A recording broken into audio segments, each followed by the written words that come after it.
So in the last video we did distribution, and I talked about how distribution is a type of expanding. So today let's talk about some different types of expanding that we can do. Just a review of the first type of expanding, distribution. We'll do a recap of what we did last time. So 4 times 3x plus 2. If you want to expand this, you distribute the 4 into the bracket. You multiply 4 by everything in the bracket. So 4 times 3x is 12x, and 4 times 2 is 8. So that's all we covered in the last video. Now, there are other types of expanding as well. Let's say you have something like this, 3x plus 1 times 4x minus 5. So now I'm multiplying two binomials, right? One binomial times another binomial. Question is, how do you expand this? Well, what you're going to want to do is you're going to want to multiply every combination of these terms. And there's an easy way to remember this. When you have a binomial times a binomial, you might have heard this in class, but they call it FOIL. And this is an acronym. It stands for first, right? The F stands for first, the O stands for the outside terms, the I stands for the inside terms, and the L stands for last. And what that means is you're going to multiply the first terms, then you're going to multiply the outside terms, so those two on the outside. Then you're going to multiply the inside terms, so those two on the inside, and then you're going to multiply the last terms, so those two last terms. And all those answers you get by multiplying, you're just going to write them all down. So let's do this. You have 3x times 4x, right? We're multiplying the first terms, these two. 3x times 4x is 12x squared. Okay, let's do the outside terms now. 3x times negative 5, that'll be negative 15x. Okay, now the inside terms. 1 times 4x, that's 4x. Now the last terms, 1 times negative 5, that's negative 5. So we have successfully expanded these two binomials. Now the last part that we have to do is we have to simplify our answer, which is why you'll often hear them say things like expand and simplify, or expand then simplify. So that was the expansion. Now we just have to simplify. And to do that, of course, all you have to do is collect your like terms. So 12x squared is the only x squared term, so that's by itself. And then minus 15x plus 4x, we can put those together to get minus 11x. And then, of course, minus 5 is just on its own. So now, this will be our final answer. Okay, let's do another one. Let's say we have 12x minus 7 times 2x plus 3. So again, we want to multiply the first terms. So 12x times 2x, that'll be 24x squared. Then we're going to do the outside terms. So 12x times 3, that'll be 36x. Then you do the inside terms, negative 7 times 2x, that's minus 14x. And then you do the last terms, minus 7 times 3, that's minus 21. Okay, so now it's expanded. We just have to now simplify. So we'll have 24x squared, and then you want to add 36x and minus 14x. You want to put those together, and you'll get plus 22x, and then minus 21. And that's that. Okay, let's do another.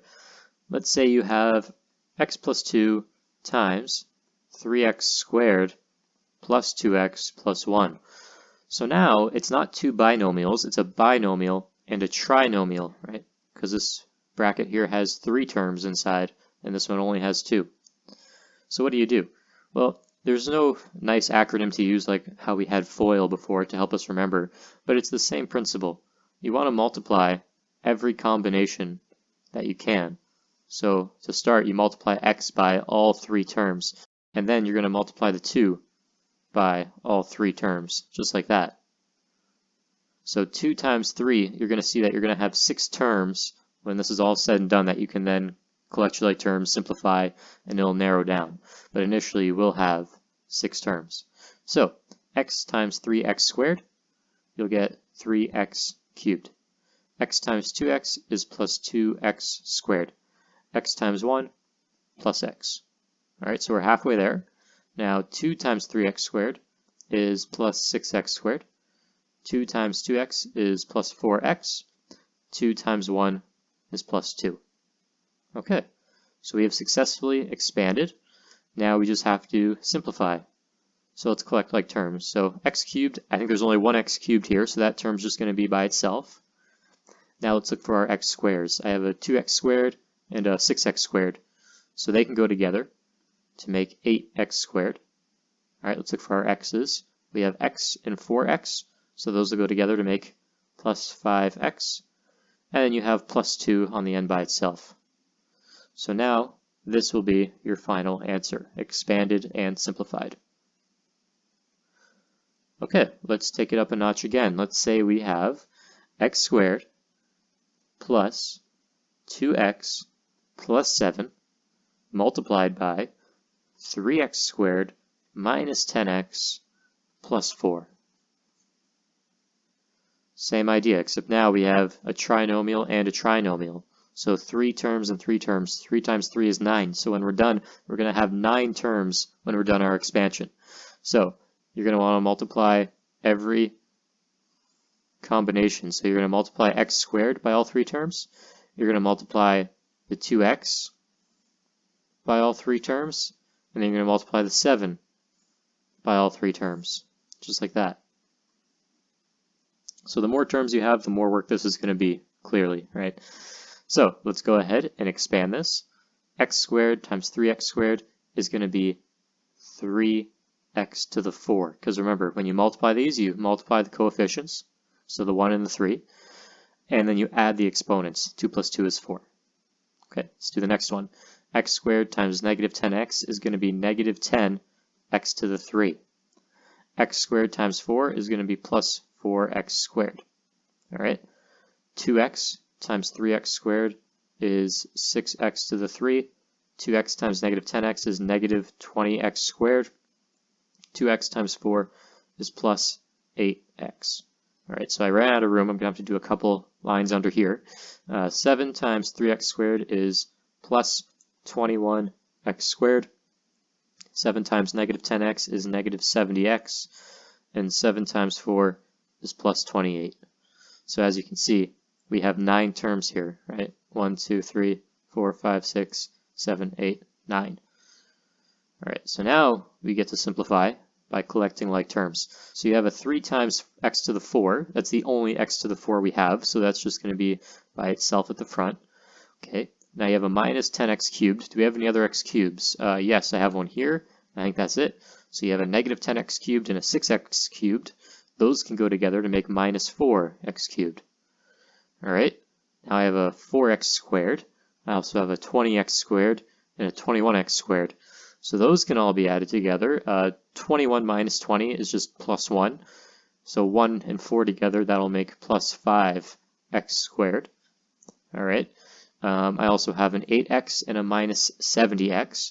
So I can put those together to get minus 62x. And then, of course, you have plus 28 all by itself on the end right there like that. Okay, and that'll be it for that question. All right, let's do one final question. Let's say we have 2 times x minus 2 times 3x plus 1. So now I have 3 things here, right? I have the 2, I have this binomial, and I have this binomial. I got to multiply them all together. Now, you have some options as to how you want to do this. So you could distribute this 2 into this bracket and then FOIL the brackets, right? Or you could FOIL these first and then distribute in the 2. It's really up to you. You will get the same answer either way. So let's say you wanted to do the FOIL first. So x times 3x is 3x squared. X times 1 is x.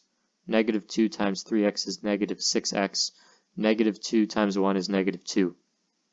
I would simplify this first before you distribute in the 2. So you have 3x squared. X minus 6x is going to be minus 5x, and then minus 2. Now we'll distribute in the 2. So this 2 is going to come in and it's going to multiply by everything we have inside. So I'll have 6x squared minus 10x minus 4. That will be your final answer.